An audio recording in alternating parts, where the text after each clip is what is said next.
kita menimbang permasalahan ini dalam syariat Islam. Ini boleh apa tidak? Ini dilarang Allah apa tidak? Itu juga termasuk zikir kepada Allah, termasuk mengingat Allah. Demikian ikhwah. Misalnya antum diajak seseorang diundang makan, kemudian antum masuk di sebuah restoran misalnya, sementara di situ banyak khamar-khamar yang dihidangkan. Antum tidak minum khamar, pesanan antum ya biasa, mie balap misalnya. Demikian, nggak ada yang lain-lain, nggak akan ada, nggak cocok juga mie balap. Habis makan mie balap kemudian makan wine kan, kacau dia, sakit perut dibuatnya itu. Jadi ikhwah rahimanallah wa iyyakum, tapi antum ragu. Udah, kenapa ragu? Ini kan sebenarnya haram ya, tapi gimana ya? Begitu. Itu teringat Allah Subhanahu wa taala termasuk. Kenapa? Ini dilarang nggak ya oleh Allah Subhanahu wa taala kondisi seperti ini? Demikian. Memang sih nggak ada, tapi nggak ada dihidangkan, tapi ada di stylingnya. Misalnya begitu. Aduh, ragu ini, ragu, tinggalkan. Selesai ceritanya ikhwah. Siapa yang mengingatkan kita seperti itu ikhwah? Itu merupakan salah satu petunjuk yang Allah Subhanahu wa taala berikan kepada kita. Di mana di saat itu kita mengingat Allah sehingga kita tinggalkan perkara-perkara yang syubhat walaupun nggak berani mengatakan itu haram. Itu ikhwah. Itu juga termasuk mengingat Allah Subhanahu wa taala. Antum jalan-jalan ke mall, misalnya mau beli apalah, mau beli pensil, tak beli apalah, kita nggak tahu. Kemudian di depan ada cewek-cewek putih tinggi langsing yang hanya pakai miniskirt, kemudian pakai tank top, semua terbuka kecuali hanya 2 tempat saja. Itu depan antum. Jalanlah di depan antum. Antum melihat sepertinya benda bagus. Teringat kan nggak boleh ya. Tapi kok nggak dilihat, jarang-jarang kejadiannya. Demikian ikhwah. Ini gimana ya? Tapi nggak boleh loh. Kan ada perdebatan dalam hati. Ada perdebatan. Tapi jarang-jarang juga disemincirim kayak gini, begitu kan? Misalnya begitu. Yang putih-putih begini jarang-jarang, sekali-sekali aja gitu. Teringat juga apa namanya? Firman Allah Subhanahu wa taala, wa kullil mu'minina yaghuddu min absarihim wa yahfadhu furujahum. Katakan kepada orang-orang mukmin agar dia menundukkan pandangannya dan menjaga kemaluannya. Enggak boleh, tapi gimana ini? Begitu. Kita jalan juga di depan dia, enggak belok-belok pula depan kita terus dia. Ada demikian ikhwah. Itu termasuk zikir kepada Allah, kita teringat akan larangan-larangan Allah Subhanahu wa taala. Tapi kalau kita langgar berarti kita mengabaikan. Itulah ikhwah. Itu termasuk zikir. Makanya ikhwah, seseorang nggak bisa berzikir kecuali kalau dia punya ilmu. Pertama, ilmu tentang lafaz yang dia zikirkan. Yang kedua, ilmu tentang hukum-hukum yang berlaku dalam kehidupan sehari-hari. Kalau nggak, dia nggak akan bisa ikhwah. Dia tidak akan bisa. Kalau dia mau berzikir, apa yang mau dizikirkannya? Kalau dia nggak tahu, nanti dia ingin ingin mau banyak rezeki. Nanti zikirnya ya Ghani, ya Ghani, ya Ghani, ya Ghani. Tahu antum ya Ghani? Yang maha kaya. Ya Ghani, ya Ghani, ya Ghani, ya Ghani, ya Ghani, ya Ghani. Itu kan zikir katanya, menyebutkan nama Allah itu maha kaya. Ya Ghani, ya Ghani, ya Ghani. Itulah setahu dia. Dia nggak punya ilmu. Ya, dia tidak punya ilmu. Demikian ikhwah. Kemudian dia ingin agar dapat kasih sayang Allah Subhanahu wa taala. Nah, dia dizikirnya ya Ghafur, ya Ghafur, ya Ghafur, ya Ghafur. Padahal tidak ada syariatnya seperti itu ketika kita zikir pada Allah Subhanahu wa taala. Nama-nama Allah itu kita sebutkan, qul ud'ullaha aw ud'ur rahman. Katakan Allah atau engkau memanggil Allah, berdoa kepada Allah atau berdoa dengan nama Ar-Rahman. Ayyamma tada'u falahul asmaul husna. Apa saja yang engkau gunakan nama-nama Allah, kamu gunakan untuk doa, maka dia memiliki nama-nama yang baik. Jadi nama-nama Allah itu kita gunakan untuk berdoa, memohon, kita minta. Misalnya kita taubat kepada Allah, mohon pengampunan, ya kita panggil ya Tawwab, ya Rahim, ya Ghafur. Demikian ikhwah, karena itu kaitannya dengan pertaubatan. Demikian kita panggil untuk berdoa, tidak dijadikan sebagai zikir seperti Allahu Akbar, Subhanallah, Alhamdulillah, La ilaha illallah. Enggak dijadikan zikir seperti itu, dan memang tidak ada ikhwah, ya, tidak ada. Demikian ikhwah rahimallahu wa iyyakum. Itulah dia. Jadi yang ketiga yaitu senantiasa berzikir kepada Allah Subhanahu wa taala, ya baik secara khusus maupun secara umum, itu dapat mengundang cinta Allah Subhanahu wa taala. Yang keempat yaitu mendahulukan apa yang dicintai oleh Allah daripada apa yang dicintai oleh dirinya sendiri. Dalam sebuah hadis diriwayatkan dari Anas bin Malik radhiyallahu anhu qala, Rasulullah mengatakan, salasun man kunna fihi wajada fihi bihinna halawatul iman. Ada 3 hal, barang siapa yang melakukannya maka dia akan mendapatkan manisnya iman.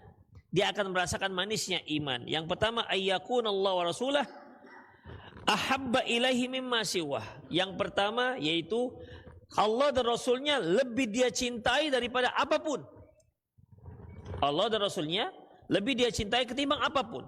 Apapun tetap Allah dikedepankan. Demikian dibandingkan yang lain-lainnya. Kalau sudah Allah perintah begini, kemudian ada yang komplain dari masyarakatnya, keluarganya, atau mungkin gak cocok dengan hawa nafsunya, maka dia singkirkan itu semua. Yang diikutnya adalah cintanya kepada Allah Subhanahu wa taala. Demikian ikhwah. Ketika Allah Subhanahu wa taala melarang sesuatu, sementara hawa nafsunya menyuruhnya dengan sangat kuat, masyarakatnya juga sangat mendukung, kawan-kawannya juga mendukung, maka dia tinggalkan apapun yang terjadi. Itu namanya cinta kepada Allah di atas segalanya. Ya. Demikian juga dia cinta kepada Allah, dia tidak akan pernah mencintai orang-orang yang memusuhi Allah dan Rasulnya. Itu termasuk ikhwah. Makanya Allah mengatakan, la tajidu qauman yu'minuna billahi wal yaumil akhir yuwaduna man haddallahi wa rasulah walau kanu aba'uhum wa abna'uhum wa ikhwanuhum wa asyatuhum seterusnya. Kamu tidak akan pernah dapati orang yang benar-benar beriman kepada Allah mencintai orang-orang yang memusuhi Allah dan Rasulnya, walaupun dia itu ayahnya, walaupun dia itu anak-anaknya, walaupun dia adalah saudara-saudara kandungnya. Gak akan ada. Kalau ada orang yang sudah jelas orang ini memusuhi Allah dan Rasulnya, tapi masih ada rasa cintanya, maka itu berarti keimanannya dipertanyakan. Demikian ikhwah rahimanallahu wa iyyakum. Itulah dia. Oleh karena itu yang keempat ini mengutamakan cintanya kepada Allah Subhanahu wa taala ketimbang yang lain, ketimbang dirinya sendiri, ketimbang istrinya, ketimbang anak-anaknya. Demikian ikhwah rahimanallahu wa iyyakum. Kemudian yang kelima, merenungi dan mengenal Allah melalui nama-nama dan sifat-sifat yang maha sempurna. Kalau ini kajian mengenai asma sifat ikhwah, seperti misalnya kita meyakini ada nama Allah yang seperti innallaha sami'un basir. Allah itu maha mendengar lagi maha melihat. Maha mendengar lagi maha melihat. Artinya kalau sudah kalimat maha di sini, Allah mendengar, tidak ada satupun yang bisa membatasi pendengaran Allah Subhanahu wa taala. Jutaan orang berbicara dalam waktu yang sama, semuanya Allah ketahui. Ya, dalam waktu yang sama, pada jam 22.00 WIB sekian juta orang sedang berbicara, sekian miliar orang sedang bicara. Dan Allah mengetahui semua pembicaraan itu tanpa ada yang terlewat sedikit pun. Demikian ikhwah. Itu yang namanya maha. Bedakan dengan kita juga punya sifat mendengar. Kita ikhwah, 2 orang saja kalau ngomong berbarengan, kita sudah susah untuk mendengarnya. Ya. 2 orang aja saling berbarengan ngomongnya. Diam dulu, biar dengar dulu. Kan begitu. Udah susah kita mendengar dan memahami apa yang dikatakan. Demikian ikhwah, itulah sangat terbatasnya. Belum lagi ada batasan tembok, belum lagi ada batasan jarak yang membuat pendengaran kita menjadi tidak awas. Belum lagi masalah tua, semakin tua semakin budak. Itu ikhwah. Allah maha. Kemudian Allah maha melihat. Penglihatan Allah itu tidak terbatas tidak dibatasi dengan apapun, mau tembok apapun, setebal apapun, dimanapun, tidak ada seorang pun yang sanggup bersembunyi dari Allah Subhanahu wa taala. Demikian Allah maha mengetahui. Tidak ada satu helai rambut pun yang tidak diketahui oleh Allah Subhanahu wa taala. Tidak ada satu daun pun yang jatuh dari pohonnya kecuali Allah Subhanahu wa taala mengetahuinya. Begitulah mahanya. Tidak ada satupun yang bisa membatasi pengetahuan Allah Subhanahu wa taala. Apa hikmahnya ini semua, ikhwah? Apa hikmahnya? Hikmahnya akan membuat kita semakin taat kepada Allah dan semakin takut kepada Allah. Misalnya, kalau kita untuk berbuat baik di depan orang-orang, terutama orang-orang pengajian, kalau orang pengajian, suatu hal yang biasa. Demikian ikhwah. Karena memang teman itu sangat berpengaruh pada kita. Kan beda ikhwah. Kita jalan bertiga, kawan-kawan ngaji, pergi ke mall, mau belanjalah misalnya. Dengan kita bertiga dengan kawan-kawan umum, kawan-kawan kerja, itu akan beda. Gayanya udah beda, udah. Stylannya juga udah beda. Demikian ikhwah. Atau kita pergi sendiri dengan teman-teman yang lain, itu beda-beda ikhwah. Ya, beda-beda. Ikhwah rahimanallah wa iyyakum. Kalau kita pergi dengan kawan-kawan yang memahami Islam, kalaupun Islam kita tidak begitu kuat, dia bisa menjadi kuat. Ya, dia bisa menjadi kuat. Biasanya kalau kita pergi sendiri, adzan nantilah. Tapi kalau dia pergi dengan kawan-kawan yang kuat imannya, yuk kita sholat dulu, ayo, begitu. Dia akan menjadi kuat. Gitulah pentingnya teman yang kuat. Dan Rasulullah juga memerlukan sahabat-sahabat yang kuat. Itulah ikhwah yang sebut Rasulullah itu masalul jalisus soleh. Permisalan orang yang memiliki teman-teman yang soleh akan berpengaruh. Dan ingat ikhwah, itu tidak ria. Misalnya nih, ya misalnya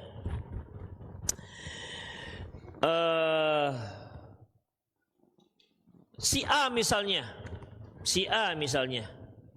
dia pergi bertamu ke rumah si B. Si B ini seorang yang kalau adzan pergi ke masjid, Demikian ikhwah. Ya.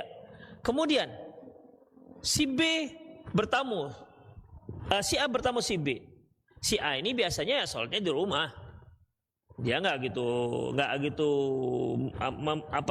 memperhatikan misalnya adzan nggak adzan, yang penting dia sholat di rumah. Tapi kali ini dia sedang berada bersama di rumah si B. Adzan, si B sementara suka ke masjid. Kebiasaan ke masjid, ayo kita sholat ke masjid, ayo. Nah, begitu. Akhirnya dia pun ikut sholat ke masjid. Itu bukan riya, ikhwan. Memang begitu manusia. Manusia itu kalau dia bersama orang-orang baik, maka dia akan menjadi lebih baik dibandingkan dia sendiri. Makanya Rasulullah mengatakan, almar'u ma'adini khalilihi, seorang itu bersama agama temannya. Makanya pengaruh masyarakat itu sangat kuat sekali dengan generasi. Allah katakan, wa in tuti aktsara man fil ardi yudilluka an sabilik, kalau engkau mentaati orang-orang yang mayoritas, mereka akan menyesatkan kamu dari jalan Allah Subhanahu wa taala.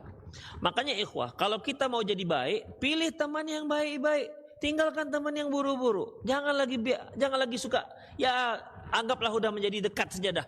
Enggak ada yang mendekat, sekedar kenal. Ya, saling sapa sudah, tapi duduk ngobrol jangan lagi, sudah ikhwah. Pasti ngantur kemana-mana. Itu ikhwah. Kalau kita mau baik, kalau kita betul-betul mau hijrah, meninggalkan yang buruk, mau lebih baik, maka tinggalkan teman-teman yang ini. Demikian ikhwah. Kalau antum suka lalai karena sering berteman dengan teman-teman yang suka mancing, tinggalkan itu suka mancing itu. Bukan berarti mancing nggak boleh, mancing boleh. Tapi gara-gara mancing, kemudian lalai dari kewajiban-kewajiban kepada Allah, lalai kepada kewajiban pada rumah tangga, tinggalkan itu. Pergi kepada berteman dengan orang-orang yang menjaga kewajiban-kewajibannya. Demikian ikhwah, sangat berpengaruh. Ya, sangat berpengaruh. Misalnya nih, kawan-kawannya biasa main bola. Kalau sudah main bola nggak ingat waktu misalnya.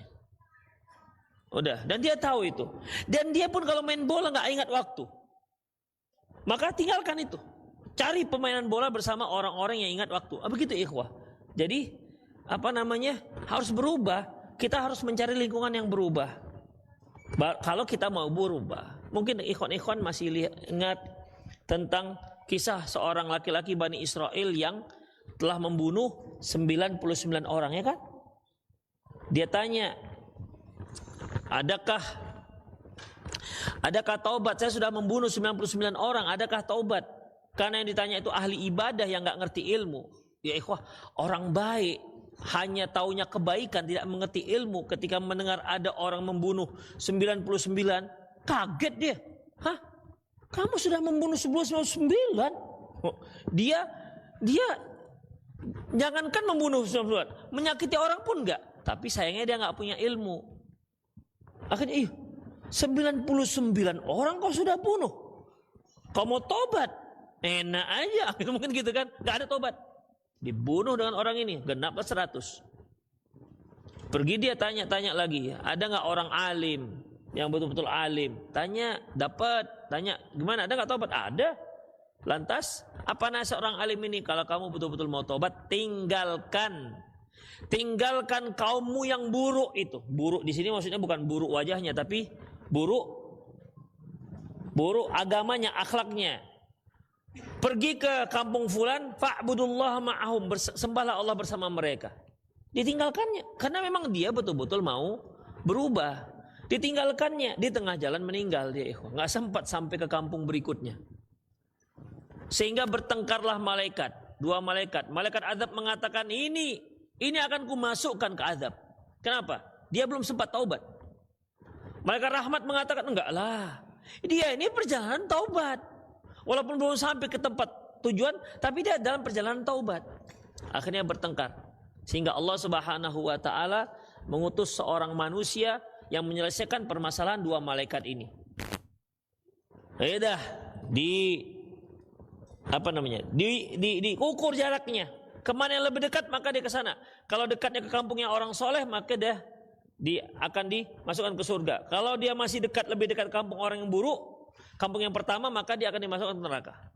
Lantas Allah Subhanahu wa taala mengatakan kepada bumi, mendekatlah ke kampung yang tempat yang dia tuju. Diukur ternyata hanya sejengkal bedanya. Demikian ikhwah. Akhirnya dia dimasukkan oleh Allah Subhanahu wa taala ke dalam surga. Bayangkan ikhwah, 99 orang sudah dia bunuh dan dia ingin benar-benar taubat, tapi enggak sampai ke tempat-tempat dia taubat, meninggal. Bayangkan ikhwah.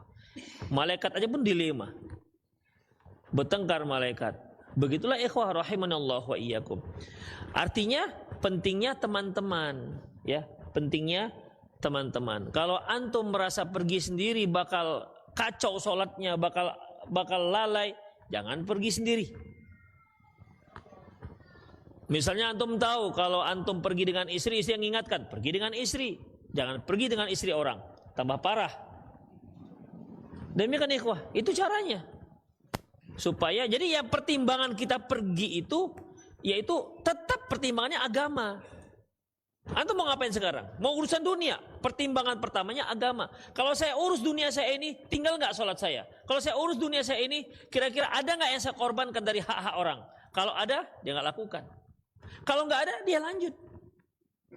Itu ikhwah. Jadi pertimbangan tetap baik buruk, halal haram. Dan itu termasuk zikir kepada Allah Subhanahu wa ta'ala. Demikian ikhwah rahimanallahu wa iyyakum. Jadi apalagi kita merenungi sifat-sifat Allah. Dimanapun kita tahu, dimanapun kita berada, bahwasanya Allah Subhanahu wa ta'ala akan melihat kita.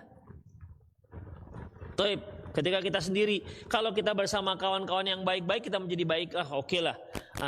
Biasanya perjuangan kita itu ketika kita sendiri. Tidak ada yang lain.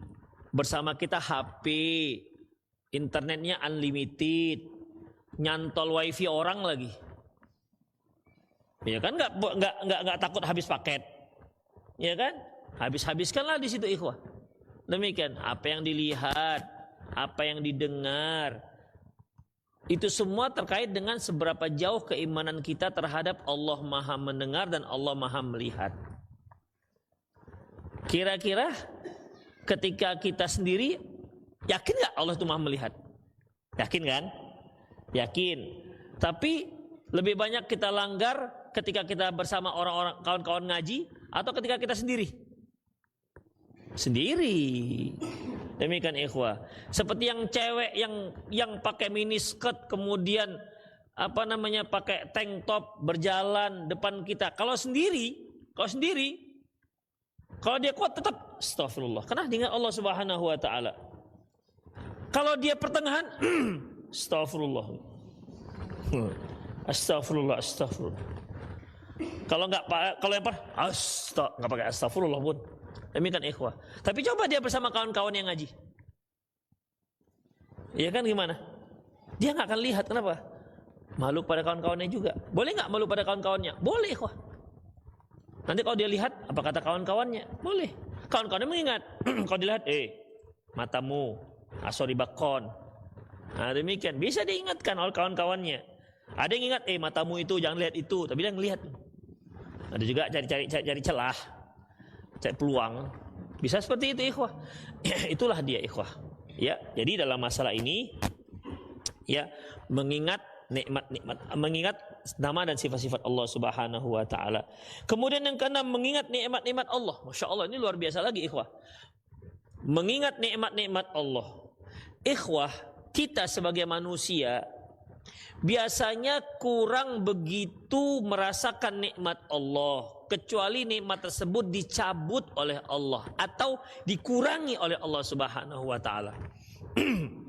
Barulah kita mulai mengingat nikmat Allah tersebut. Itu sifat manusia ikhwah. Ya, Allah mengatakan wa in ta'uddu ni'matallahi la tuhsuha. Apabila kamu menghitung nikmat Allah, kamu tidak akan bisa menghitung-hitungnya, nggak bisa. Bahkan Rasulullah pernah mengatakan, Inna libni Adam situna salasumiyati wa situna sulama. Anak Adam itu memiliki 360 persendian. Walikulli sulama sadaqah fi kulli yaumin tala fi syams. Setiap persendian itu harus disedekahkan, dan itu setiap hari matahari terbit. Berarti setiap satu hari kita harus bersedekah berapa? 360. Itu sebagai tanda syukur kita terhadap sendi-sendi yang Allah berikan kepada kita. Lantas sahabat ketika mendengar ini mengatakan, ya Rasulullah, mayyutiqunahu. Siapa yang mampu? Ayyuna yutiquhu. Siapa di antara kami yang sanggup setiap hari harus bersedekah 360 untuk mensedekahkan persendian yang Allah Subhanahu wa taala berikan kepada kita? Lantas Rasulullah mengatakan, fi kulli tasbihatin shadaqah wa fi kulli takbiratin shadaqah wa fi kulli tahmidatin shadaqah wa fi kulli tahlilin shadaqah wal amru bil ma'rufi shadaqah wal amru bil ma'ruf sadaqah wan nahyul munkar sadaqah wa fi bid'ah ahdikum sadaqah. Takbir, tahlil, tahmid, tasbih, amar ma'ruf nahi munkar, itu semua sedekah. Termasuk juga wa fi bid'ah ahdikum sadaqah. Kemaluan kalian itu ada juga termasuk dalam keadaan itu juga sedekah. Kemudian Rasulullah katakan, dan itu bisa wa yujzi'u raka'ataini duha, dan itu semua bisa di-cover dengan salat duha 2 rakaat. Itu semua bisa di-cover dengan salat dua rakaat. Demikian ikhwah, itu cara bersyukur kepada Allah Subhanahu wa taala atas nikmat. Ikhwah, di telunjuk ini ada berapa sendi nih? 1 ya, 2, 3. Ada 3 sendi nih. Ada nggak di antara antum yang kena asam urat sehingga jarinya gitu ditekuk ngilu? Pan masih sendi yang kecil ikhwah. Kalau sehat masih masya Allah lah, ya lincah kali. Tapi nggak terasa kita ini nikmat ini nggak terasa. Kenapa? Yang biasa. Tapi ketika kita sudah mulai asam urat, bengkok sedikit, begitu. Bengkok sedikit, baru terasa betapa sendinya itu sangat besar manfaatnya. Demikian ikhwah rahimallahu wa iyyakum. Iya kan? Apalagi itu sendi. Sendi tulang punggung. Masya Allah, lagi yang nggak ada masalah. Tapi yang kejepit oleh sarafnya, masalah juga. Demikian ikhwah. Itu dia. Apalagi misalnya siku. Ada yang kan nggak bisa. Lutut misalnya, ada juga kan yang lututnya nggak bisa lagi ditekuk. Akhirnya sholatnya harus dilurus-lurus kakinya. Nikmat 1 sendi ikhwah. 1 sendi dicabut. Luar biasa. Kita masya Allah. Ada nggak di sini yang lututnya udah mulai udah mulai perih-perih dia kalau dia bangkit dari duduk ke berdiri. Biasanya lompat set. Kali ini pelan-pelan. Cagak 1 naik, cagak 2, baru naik pelan-pelan. Udah macam mobil derek itu. Biasanya set gitu kan nih. Tuh, set. Pelan-pelan supaya nggak keselio, supaya nggak salah urat. Ikhwah, sudah ditarik nikmat. Itu masih sendi-sendi. Sendi-sendi aja itu sudah 360. Sendi saja sudah 360. Memang kulit, hidung, mata itu nggak nikmat. Jantung apa nggak nikmat? Allah kasih detak dikit aja set, sakit-sakit di jantung udah sesak napasnya. Paru-paru nggak nikmat, usus nggak nikmat. Ya karena kita merasa nggak ada sakit-sakit usus. Apa nggak pernah kita dengar bahwasanya ada dokter spesialis usus? Ada nggak dengar? Hah? Ada ikhwah. Ada. Kanker usus. Ada. Khusus. Gara-gara usus banyak dapat duit dia. Belajarnya juga khusus menelaah tentang masalah usus. Usus aja. Itu masih usus. Belum lagi usus, ada usus besar, ada usus kecil, ada usus buntu. Demikian ikhwah, itu masih usus. Itu ikhwah. Tulang punggung, nanti ada lagi spin namanya, apanya lagi nggak tahu saya. Pokoknya spesialis seterusnya. Banyak kali nikmat Allah Subhanahu wa taala itu sebut dalam diri kita. Makanya Allah mengatakan wa fi anfusikum afala tubsirun. Pada diri kalian, tidak akan kalian lihat nikmat Allah pada diri kalian. Coba lihat nikmat. Demikian ikhwah, nikmat Allah. Lihat nikmat itu. Kalau kita mengingat lagi nikmat-nikmat ini, kita bisa bersyukur kepada Allah. Demikian ikhwah, baru bersyukur kepada Allah Subhanahu wa taala. Oleh karena itu, bagi yang terasa mulai sakit, hendaklah dia bersyukur kepada Allah. Alhamdulillah, karena dia sakit itu akhirnya dia bersyukur. Teringat, oh iya, ternyata enak punya sendi-sendi yang lancar. Demikian ikhwah. Kalau kita cerita-cerita yang orang-orang yang sudah mulai sepuh, lututnya sudah perih, yang katanya lah olinya kurang, kita nggak tahu lah. Akhirnya suntik oli, ada operasi lutut, ganti lutut yang metal. Demikian ikhwah, lutut jutaan. Untuk lutut jutaan ikhwah, ratusan juta itu lutut. Bayangkan, kita hari-hari sejak kecil pakai itu lutut. Kalau Allah sewa lutut ke kita gimana? Kalian sewa tuh lutut satu tahun sekian. Berapa kita harus bayar sewa lutut? Begitulah ikhwah, rahimanallah wa iyyakum. Ya. Jangankan lutut, dibuat kering aja tuh lutut. Enggak usah macam-macam, enggak usah banyak-banyak, dibuat kering aja lutut. Ketika bergerak, aduh, tulang kena tulang. Kenapa? Tulang apa namanya kalau yang lembek? Tulang rawanya udah hilang. Tinggal tulang keras bergeseran tulang keras. Allahu Akbar, perihnya. Kita dengar ceritanya sudah perih, apalagi kita yang ngalami. Begitulah ikhwah rahimanallah wa iyyakum. Nikmat yang Allah Subhanahu wa taala berikan kepada kita. Kemudian yang ketujuh, merendahkan diri secara total kepada Allah Subhanahu wa taala.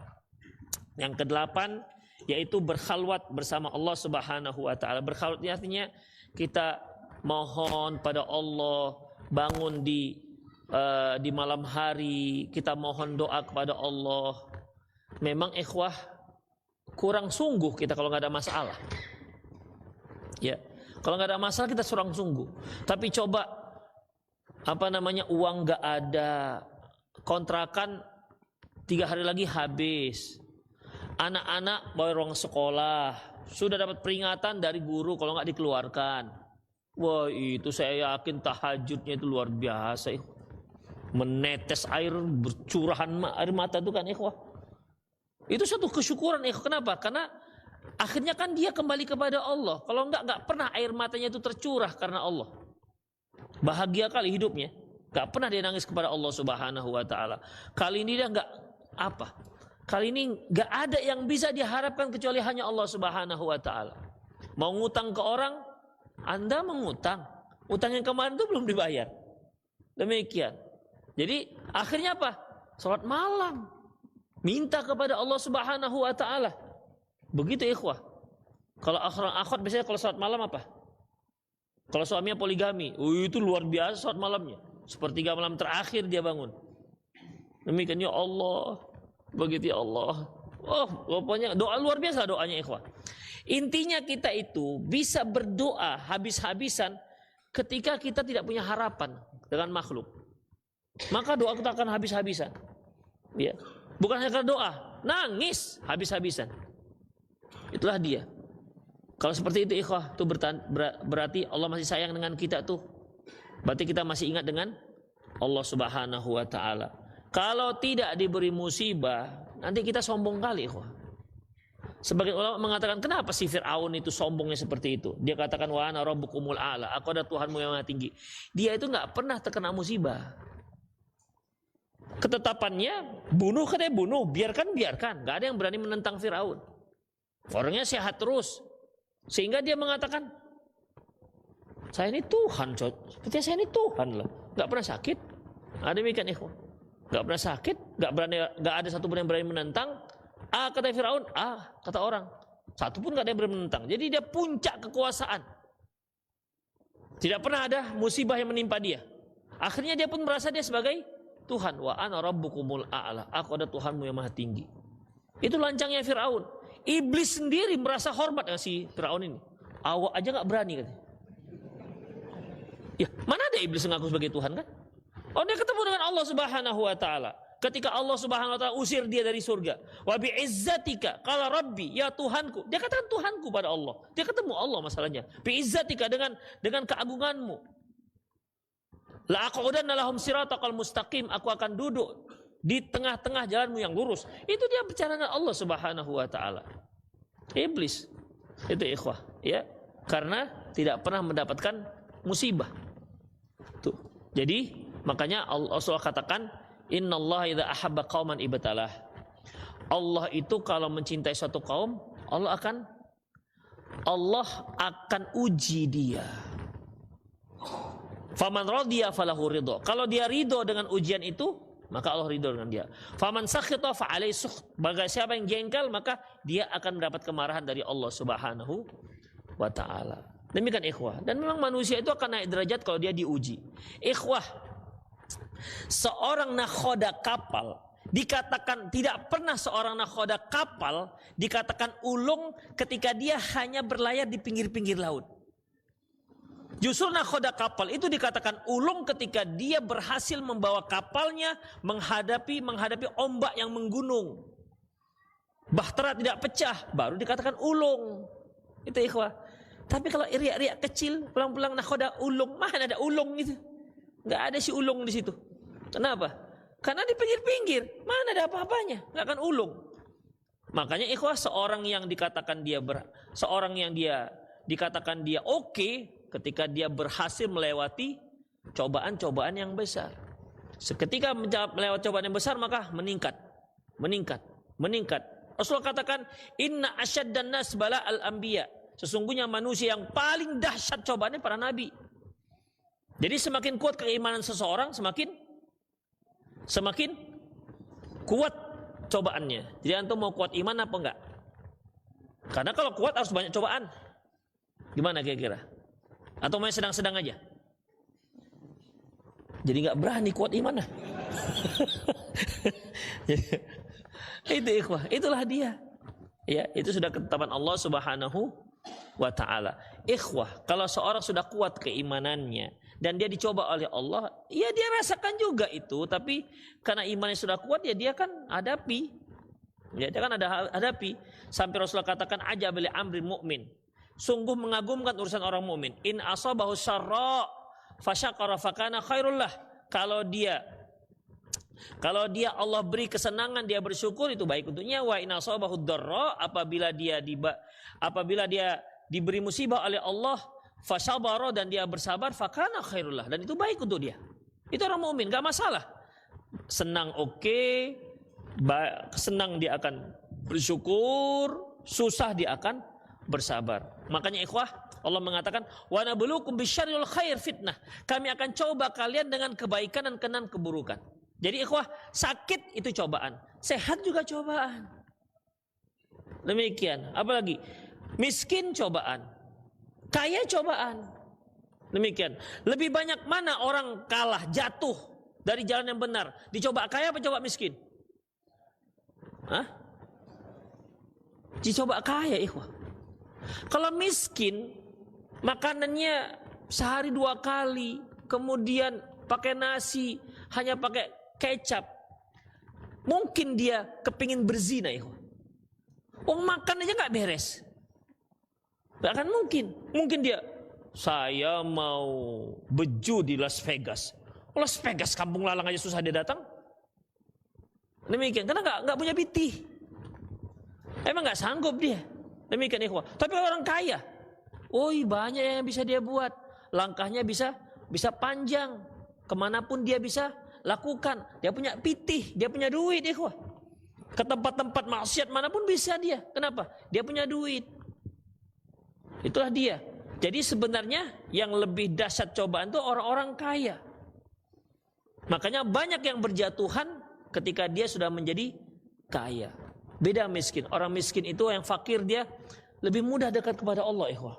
Dia bisa berdoa kepada Allah. Dia angkat tangannya antara adzan dan qomat. Luar biasa. Syahdu sekali lihatnya. Demikian, ikhwah. Jadi antum mau dicoba kaya apa coba miskin?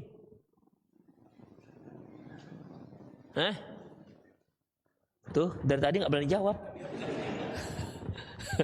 Gimana? Mau coba kaya apa coba miskin? Bu, mau coba kaya apa miskin, Bu? Coba kaya. Ya udahlah, ya kan boleh saja kepingin yang mana. Demikian, ikhwah. Ya, itulah dia sebenarnya.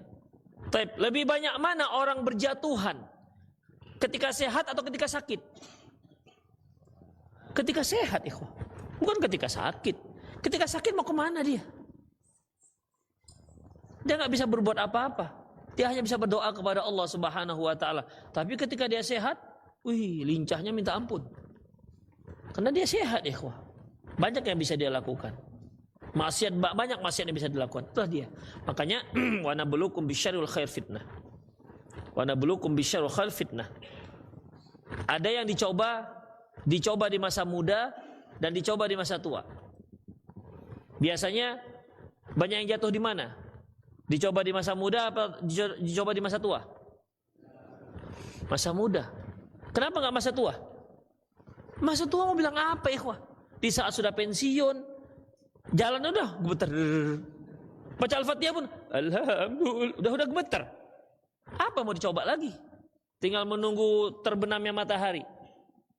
Di saat tanda tangan tak berharga lagi. Jadi di mana ngumpulnya biasanya orang-orang seperti ini?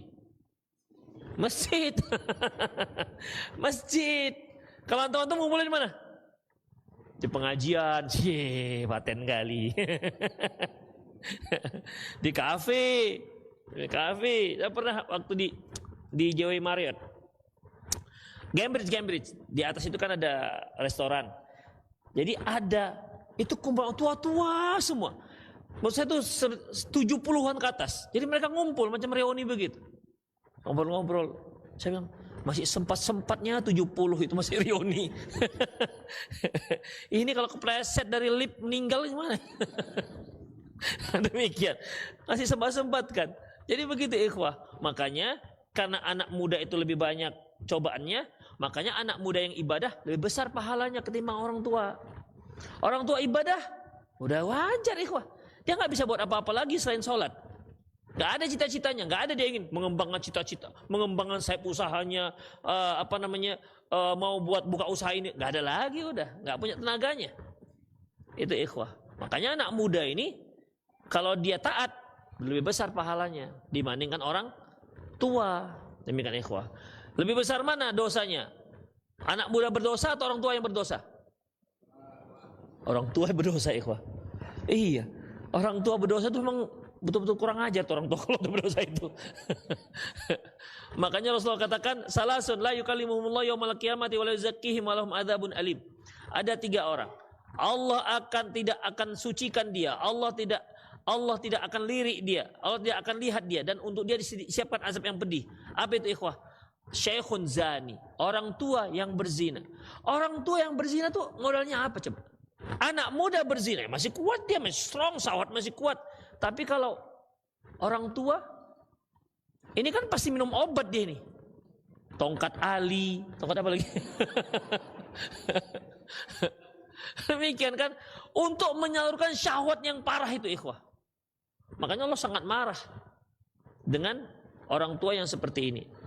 Satu lagi yaitu Ailun mustakbir. Seorang orang miskin yang sombong. Orang kaya yang sombong, oke, dia punya modal. Tapi kalau orang miskin sombong, modalnya apa? Itu menunjukkan tabiat dari awalnya memang sudah sangat rusak. Yang ketiga yaitu raja yang pembohong. Orang itu biasanya kalau berbohong karena takut. Kalau seorang raja takut dengan siapa? Kalau dia bohong juga berarti memang parah. Begitulah ikhwah rahimallahu wa iyyakum. Ya, jadi dalam masalah ini yang ketujuh yaitu yang ke-8 kita berkhalwat kepada Allah Subhanahu wa taala. Ya, mohon apa yang perlu kita mohon, kemudian mendekatkan diri pada Allah, merenungkan dosa-dosa dan seterusnya. Yang ke-9 berkumpul bersama orang-orang yang mencintai Allah. Nah, ini dia seperti yang kita katakan tadi. Cari teman lah ikhwah, jangan sekedar kenal oke lah, tapi kalau untuk jadi teman akrab, misalnya antum kawan goes misalnya, kawan goes. Kira-kira kalau kawan goes itu perlu nggak pilih-pilih jadi dari orang soleh-soleh? Hah? Perlu loh ikhwah. Kalau antum pilih sembarangan, ya, antum pergi kemana-mana bersama dia, itu pengaruhnya sangat besar. Berapa banyak kawan-kawan kita yang karena kawan goesnya yang penting dia grup sama-sama mau bersepeda, yang awam yang nggak ngerti agama kadang-kadang akhirnya ikut lalai bersama mereka. Itu ikhwah. Jadi kalau kawan goes, hendaklah pilih-pilih juga. Kawan main bola gimana? Hah? Pilih-pilih juga. Iya. Tapi nanti tengkarnya dengan kawan-kawan juga. Kesepak kita kakinya. Gak sengaja sih. Walaupun kadang-kadang setengah sengaja. Ada demikian ikhwah.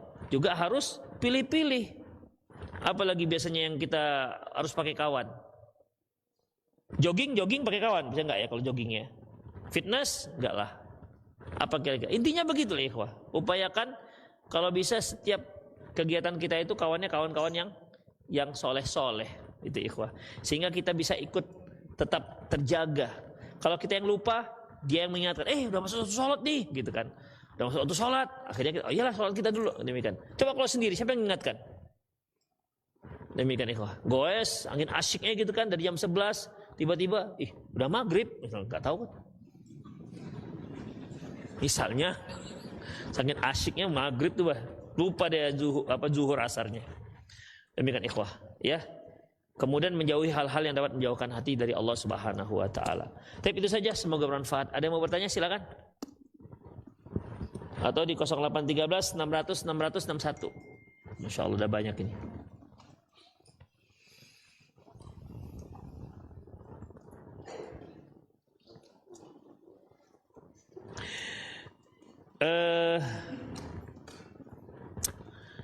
Apa ini?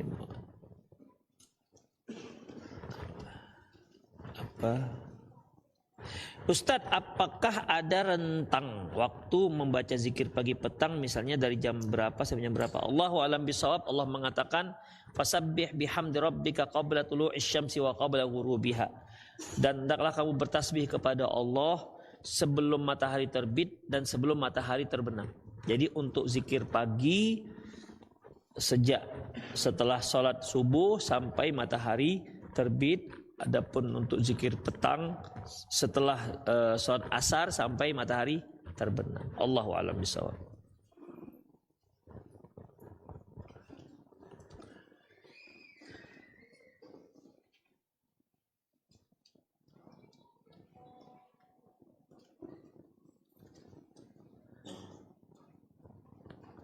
Tentang batasan pergaulan antara laki-laki dan perempuan yang bisa dikatakan zina. Ikhwah, zina kalau secara bahasa zina itu secara istilah zina itu yaitu melakukan hubungan badan antara laki-laki perempuan tanpa ada ikatan pernikahan dan suka sama suka. Itu zina namanya. Itu zina yang hakiki, yang apabila dilakukan oleh orang yang sudah berumah tangga maka akan dirajam. Kalau dia dilakukan oleh orang yang belum berkeluarga maka dia dicambuk 100 kali. Adapun zina-zina yang lain, yang kata Rasulullah, setiap anak Adam itu terkena dosa zina. Seperti al-ainu zina, mata itu zinanya melihat, telinga itu zinanya mendengar, kaki itu zinanya berjalan, maksudnya berjalan ke tempat maksiat, tangan zinanya memegang. Wal qalbu yusaddiquh, hati itu yang membenarkan. Wal qalbu yatamanna, hati itu berharap, menghayal. Wal farju yusaddiq, dan kemaluan itu yang membenarkannya. Itu ikhwah. Ya, jadi perzinahan seperti itu, ya. Jadi ada zina mata, zina telinga ada. Demikian ikhwah. Apabila dia memang mengarah kepada syahwat. Terus bagaimana kalau dia berkomunikasi dengan yang bukan mahramnya? Ikhwah, berkomunikasi dengan yang bukan mahram, hukum asalnya mubah. Ikhwah. Ya, hukum asal mubah. Sebagaimana firman Allah Subhanahu wa taala, "Fa idza sa'altumuhunna was'aluhunna min wara'i hijab." Apabila kalian menanya istri-istri Nabi, maka tanyalah dia dari balik hijab. Artinya bertanya itu kan ada suara. Ya, ada suaranya. Artinya berkomunikasi seperti Aisyah radhiyallahu anha berkomunikasi dengan sahabat-sahabat yang lain. Rasulullah berkomunikasi dengan kaum wanita, ya. Hukum dasarnya mubah. Hukum dasarnya itu mubah. Tetapi kalau dia sampai menimbulkan fitnah, mengarah pada perzinahan, maka tidak dibolehkan. Demikian ikhwah. Jadi ya seperlunya itu berapa lama? Ada juga seperlunya 1 jam. Bisa nggak seperlunya sampai 1 jam? Bisa, ketika ada yang dibahas bisa. Demikian ikhwah. Ya, jadi dalam masalah itu, apakah itu dikatakan khalwat? Allahu a'lam tidak termasuk khalwat. Karena kalau dikatakan khalwat, baik dia bicara maupun dia chat itu juga dikatakan khalwat. Demikian ikhwah. Jadi dalam masalah ini apabila memang sampai menimbulkan fitnah maka nggak dibolehkan. Karena akan mengarah kepada perzinahan. Allahu a'lam bissawab.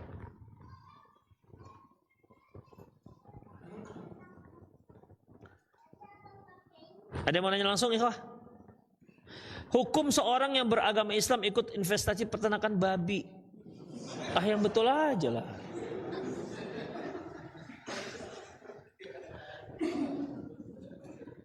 Rasulullah mengatakan, apabila Allah Subhanahu wa taala mengharamkan sesuatu, maka haram juga hasil investasinya, hasil perdagangannya. Enggak boleh. Babi haram. Bisnis babi haram. Misalnya antum mengasihkan investasi di rumah makan BPK Yunus misalnya.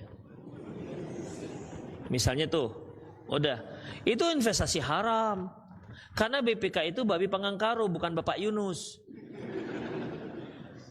Itu ikhwah. Jadi nggak boleh. Investasi haram begitu.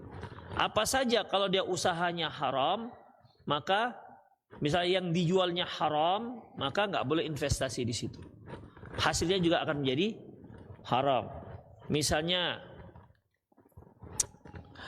apa misalnya yang diharamkan? Tua misalnya. Antum melihat ini prospek ini tua ini kalau ekspor tua.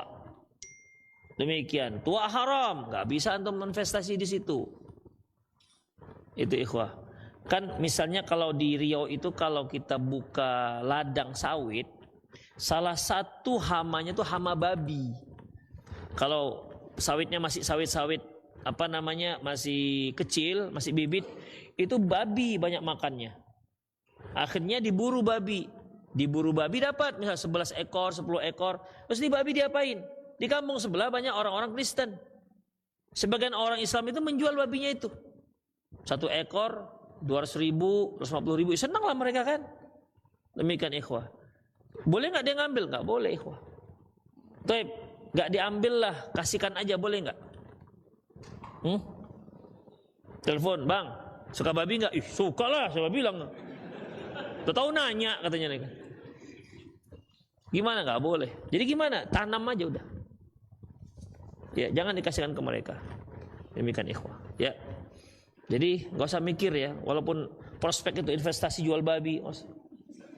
Apalagi itu buka cabang pula di sini bakarnya.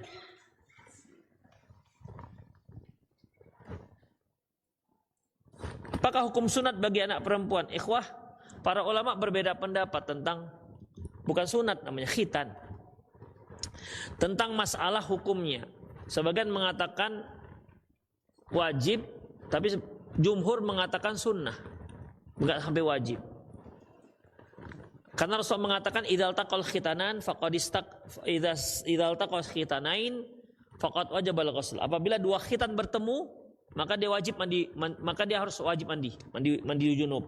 Berarti dua khitan maksudnya khitan laki-laki dan khitan perempuan. Artinya wanita itu juga berkhitan. Itu ikhwah, ya, wanita juga berkhitan. Demikian. Ya, sebagian yang hanya ada dua, ikhwah Allahu a'lam bissawab. Pertama yang mengatakan sunnah, mengatakan mubah. Demikian. Adapun wajib sangat sedikit yang mengatakan wajib. Beda halnya dengan laki-laki. Allahu a'lam. Ada yang mau tanya langsung lagi? Ya.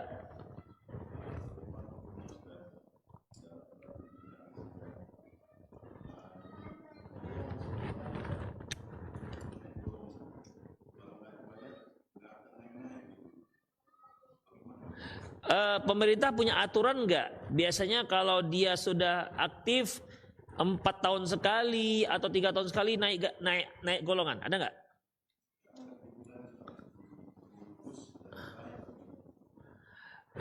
Aturan resminya bagaimana? Makanya cari dulu. Kalau memang seperti itu, misalnya nih peraturan pemerintah 4 tahun naik golongan, 4 tahun naik golongan. Tapi karena kita nggak bayar sudah 4 tahun nggak naik juga, maka gimana? Boleh bayar, karena itu hak.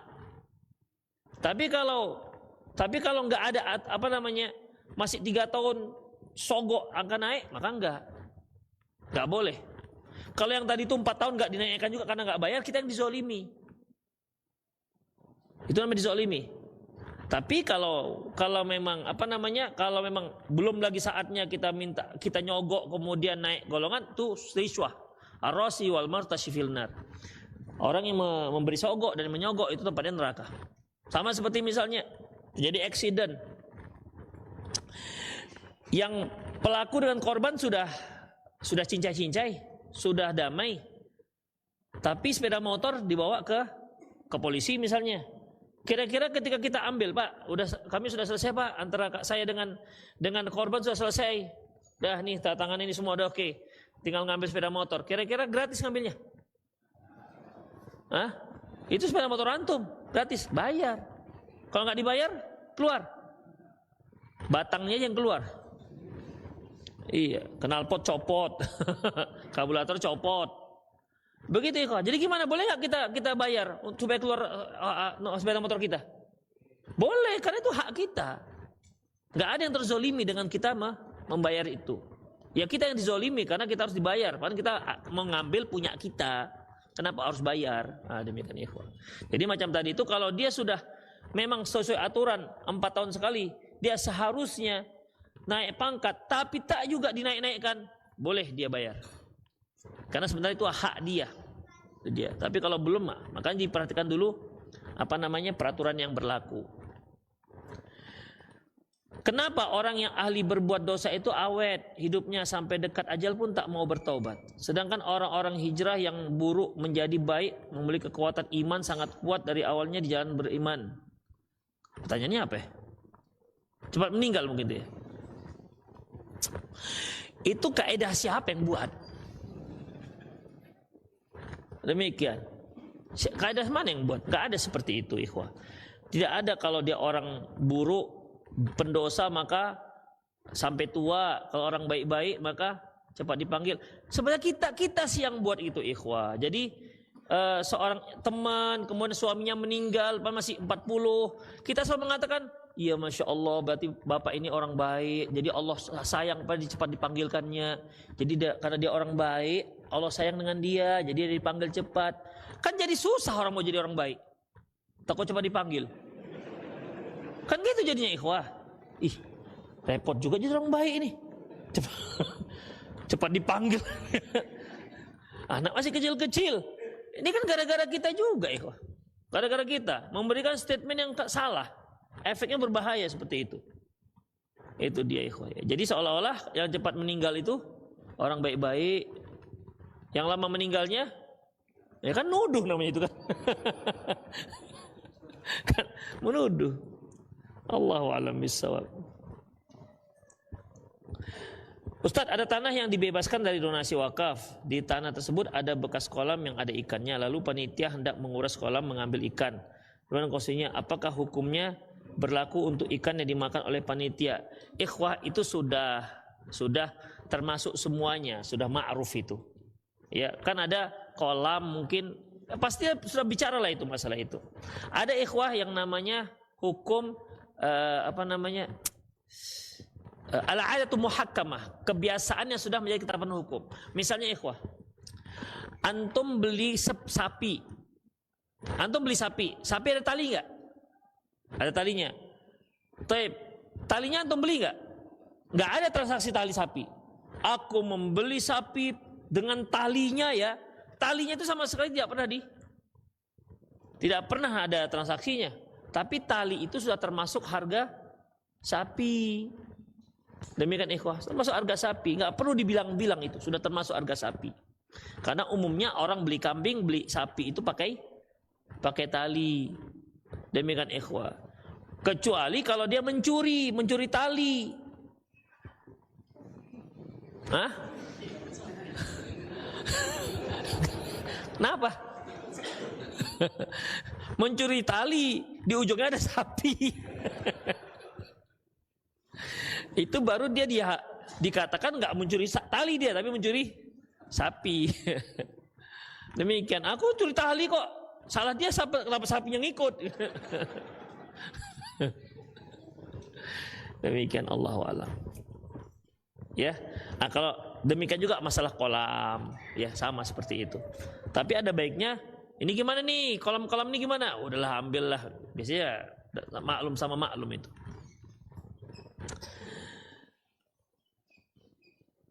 Mau tanya Ustadz terkait dengan subuh, batas selesai habisnya waktu subuh, apakah waktu syuruk atau waktu duha?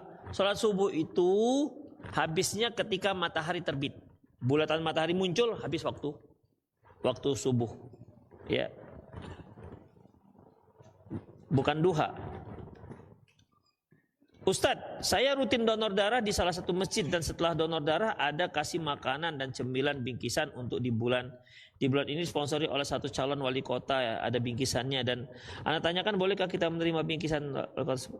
Ikhwah, kan antum terbiasa di situ kan, datangnya antum kan bukan untuk itu, demikian ya nggak apa-apa, karena memang kebiasaan antum di situ. Misalnya Masjid Abu Bakar itu kan sempat dulu kita rutin kan setahun 2 kali buat donor darah. Ya kalau seandainya dia memang biasa, tapi kali ini disponsori oleh salah satu paslon misalnya, paslon apakah calon wali kota, calon gubernur, ya antum biasa aja, dikasih hadiah terima aja, nggak masalah. Karena antum datangnya juga bukan dikarenakan ada masalah kampanye kan, demikian ikhwah. Apa yang harus dilakukan ketika hawa nafsu mulai membuat hati sempit, pikiran kotor, rasa hampa dan ibadah agak senikmat seperti awal? Maka kawin. Iya, sudah sempit gitu masih nggak nikah juga. Ya ma'syarasy syabab, man istata'a minkumul ba'a falyatazawwad. Wahai para pemuda, kalau sudah sanggup menikah, menikahlah. Fa innahu aghaddul basar wa ahsanul farj. Karena hal itu lebih dapat menjaga pandangan dan lebih dapat untuk menjaga kemaluan. Demikian ikhwah. Jadi orang yang berkeluarga ketika mereka melakukan hubungan suami istri itu ibadah. Kan Rasul katakan wa fi bid'i ahdikum sadaqah. Pada kemaluan kalian itu ada sedekah. Semakin sering dia lakukan maka semakin mungkin banyak sedekahnya. Demikian ikhwah. Bersedekahlah banyak-banyak. Tapi untuk Masjid Muwahhidin enggak itu sedekahnya. Duit. Demikian itu enggak termasuk sedekah. Jadi makanya sampai setengah pahalanya. Kalau yang belum menikah ini kan miskin kali kan. Tengok cewek enggak bisa diapa-apain, menghayal, berdosa. Demikian. Makanya cepat menikah, ikhwah. Cepat menikah. Jangan Jangan tunda-tunda. Ustadz, saya belum bekerja. Cari akhwat yang bisa menerima antum yang belum bisa bekerja. Cari. Ukhti, saya mau melamar anti. Ya, apa kerjaan antum? Belum bekerja sih. Kalau bisa, ayah anti kasih kerja saya lah ya. Begitu. Oh siap, nanti saya katakan. Kalau nggak diusir ya. Begitu. Ya syukur-syukur ada yang mau. Kalau enggak ya gimana lagi, namanya juga kita usaha. Demikian ikhwah. Ya, intinya ketika kita menikah, insya Allah itu akan berbeda. Dia setengah agama. Idza tazawwajal 'abdu faqad istakmala nisfaddin. Apabila seorang hamba itu menikah, dia sudah setengah agama selesai. Fattaqun nisfal baqin, maka bertakwalah kalian dengan setengah yang lainnya. Makanya beda. Beda ketenangan orang yang sudah menikah dengan yang belum menikah. Beda. Karena setengah agamanya belum selesai. Apa hukum salat berjamaah di kantor sedangkan kita laki-laki wajib berjamaah di masjid? Ya buat masjid di kantor. Tentukan satu tempat untuk salat berjamaah.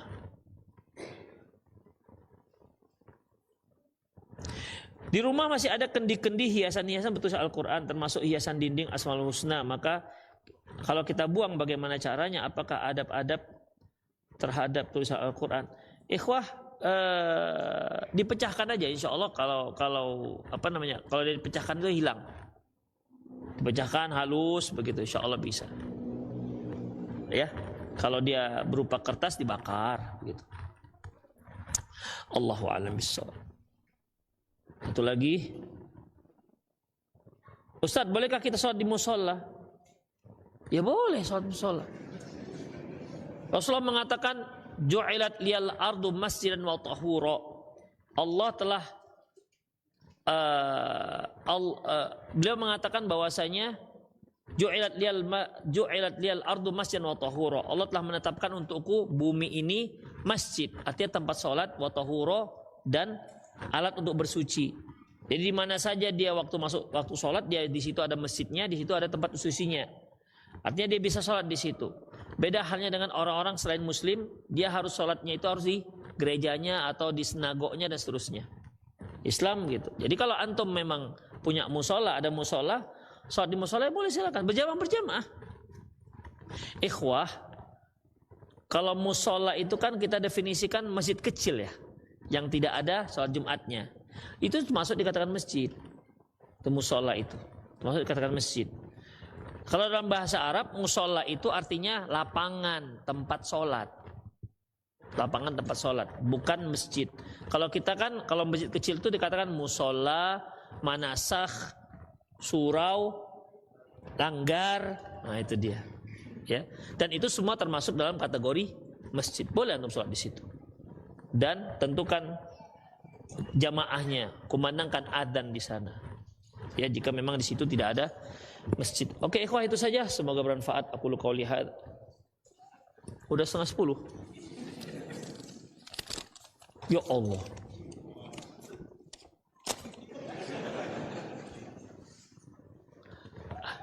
Ada seorang janda. Kenapa ketawa? Sensitif kali antum. Ditinggal suami meninggal. Yang mana hak waris janda tersebut belum diberikan oleh anak-anak tirinya. Mereka menahannya. Pernyataannya, kata mereka, si janda tidak berhak dapat harta itu karena tidak ikut mencari. Dan si janda ada dapat kabar mereka sudah menjual sebagian tanah warisan tanpa izin si janda. Pertanyaan, bagaimana hukum warisan yang sesuai dengan, apakah benar si janda tidak dapat berhak? Dapat. Ya, tetap dapat. Dia kalau istrinya, kalau dia sempat jadi istri si janda, berarti kan memang istri dia kan, berarti ini ceritanya. Kenapa kok nggak dapat? Mungkin begini ya, mungkin si laki-lakinya ini duda kali ya. Duda menikah dengan janda karena kan ada anak tiri. Nah, itu dia ikhwan. Selama dia masih statusnya sebagai istri, mau nikahnya tercatat atau tak tercatat, dia dapat 1/8. Kalau istrinya ada 2, berarti 1/8 bagi 2. Apakah dapat? Dapat. Jika si janda ada hak warisan dan belum diberikan, misalnya si janda ini menikah lagi, apakah hak warisan tetap gak hilang? Mau nikah lagi dia mau gak nikah lagi, yang jelas ketika si laki-laki itu meninggal, status dia masih sebagai istri. Statusnya sebagai istri, ikhwah. Artinya kan janda ini kan berarti istri dia. Tidak semua janda dapat, ikhwah, jangan salah tangkap antum. Gak semua janda. Maksudnya dia itu memang tadinya ketika meninggal dia statusnya sebagai janda, sebagai istri, maka dapat. Demikian. Walaupun si janda akhirnya nikah lagi dapat. Nah, perjuangkan tuh hak janda itu. Merdeka janda. Demikian ikhwah, demikian semoga bermanfaat. Aku qouli hadza wa astaghfirullah li wa lakum wal muslimin innahul ghafurur rahim. Subhanakallahumma bihamdik asyhadu an la ilaha illa anta astaghfiruka wa atubu ilaik wa akhiru da'wana alhamdulillahirabbil alamin. Assalamualaikum warahmatullahi wabarakatuh.